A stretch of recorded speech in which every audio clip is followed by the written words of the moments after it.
Alors, bien avant que le premier satellite soit mis en orbite, bien avant tout ça, il y avait un homme, armé seulement de papier et d'un esprit, on peut le dire, totalement visionnaire. Il avait déjà tout imaginé. Aujourd'hui, on va plonger dans l'œuvre de celui qui a, en quelque sorte, dessiné les plans de la conquête spatiale bien avant qu'elle devienne une réalité. Et cet homme, c'est Konstantin Tsiolkovsky. On pourrait dire que c'est l'architecte de l'ère spatiale. Sa conviction, elle était à la fois simple et incroyablement profonde. Le destin de l'humanité, il ne pouvait pas se limiter à la Terre. Et tout est résumé dans cette phrase qu'il a écrite. Une planète est le berceau de l'intelligence, mais on ne peut vivre éternellement dans un berceau. Franchement, cette phrase, c'est vraiment la clé pour comprendre toute sa pensée.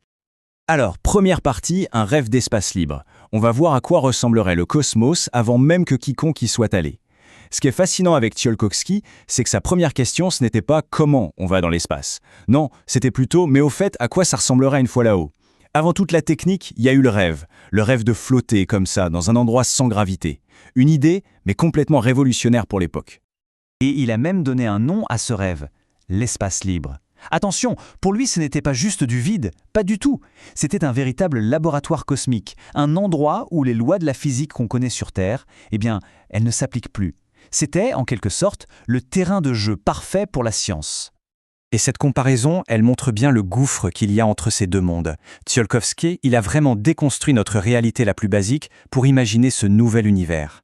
Il a compris un truc tout bête mais génial. Sans gravité, l'eau, elle ne reste pas au fond d'un verre. Non, elle forme une sphère qui flotte.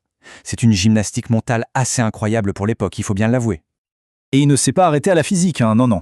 Il a aussi réfléchi à l'expérience humaine, à ce qu'on ressentirait.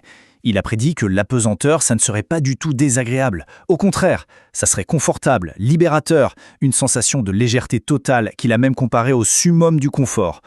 C'est fou d'imaginer ça avec une telle précision. Bon, deuxième partie, les chaînes de la gravité. L'obstacle fondamental à ce rêve. Parce que oui, rêver de l'espace libre, c'est une chose, mais pour y arriver, Tsiolkovsky devait faire face à l'obstacle le plus énorme qui soit, la force de gravité. Ces fameuses chaînes invisibles qui nous clouent tous au sol. Et pour bien quantifier ce défi, il a utilisé une expérience de pensée qui est juste fascinante.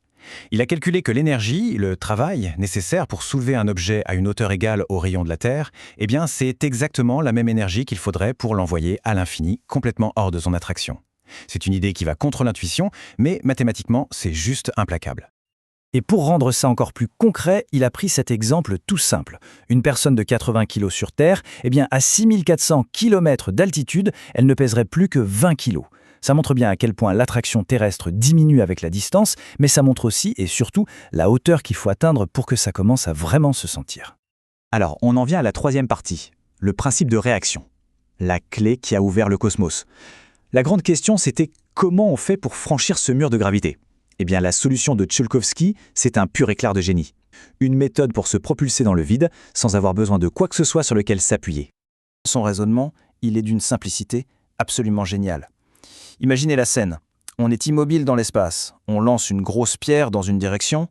Qu'est-ce qui se passe ? Le corps est automatiquement repoussé dans la direction opposée. C'est la loi de l'action-réaction. Et dans le vide absolu de l'espace, ce simple geste suffit à créer du mouvement. Et cette citation, elle montre vraiment à quel point ce principe était concret, presque palpable pour lui. Il dit que s'il sautait de la Terre elle-même reculerait un tout petit peu, un saut infiniment petit bien sûr. Mais l'idée est là, chaque action a une réaction égale et opposée. Et ça, c'est la base même de la propulsion par fusée. Partie 4. Une équation pour les étoiles. Comment on transforme un rêve en formule scientifique ? Bon, d'accord, le principe est là, on a compris. Mais est-ce que ça pouvait vraiment fonctionner pour un vaisseau spatial ? Pour le prouver, Tsiolkovsky n'avait pas le choix. Il devait passer du concept à la rigueur implacable des mathématiques.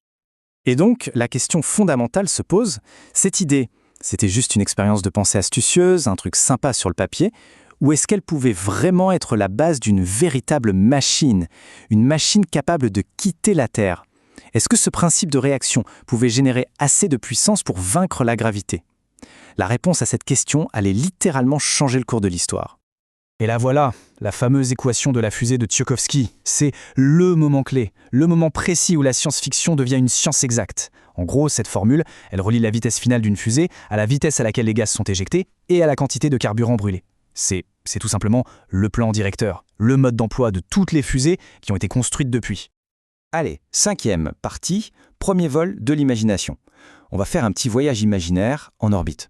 Parce que Tsiolkovsky, il ne s'est pas arrêté à son équation. Non, il a été plus loin. Il a décrit, comme s'il y était, ce que serait un vrai lancement de fusée. Il plante le décor avec des détails hyper vifs, très sensoriels. On sent presque la violence, la puissance du décollage qu'il a imaginé alors que ça n'existait pas encore. C'est fou d'imaginer des héros aux nerfs d'acier des décennies avant qu'ils n'existent. Et il a même prédit les contraintes physiques. Il a calculé que les voyageurs subiraient une accélération de 9 G, 9 fois la gravité terrestre. Cette prédiction, elle montre à quel point sa réflexion était poussée.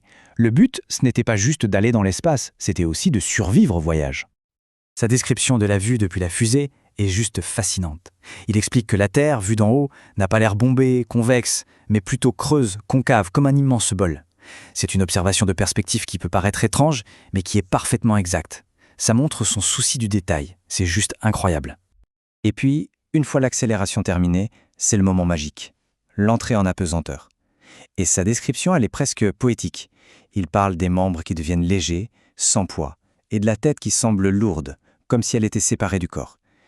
Il arrive à capturer cette sensation super étrange avec une précision mais troublante pour quelqu'un qui, évidemment, ne l'a jamais vécu. Et on en arrive à la dernière partie, le destin cosmique de l'humanité, sa grande vision pour l'avenir. Parce que pour Tsiolkovsky, attention, la fusée n'était qu'un moyen, ce n'était pas le but final. Non, c'était juste la toute première étape d'une vision beaucoup plus grande pour l'avenir de l'humanité. Il a carrément établi une feuille de route pour le futur. Ça commence avec l'avion à réaction et ça va jusqu'à la colonisation de la ceinture d'astéroïdes. Chaque étape est une progression logique.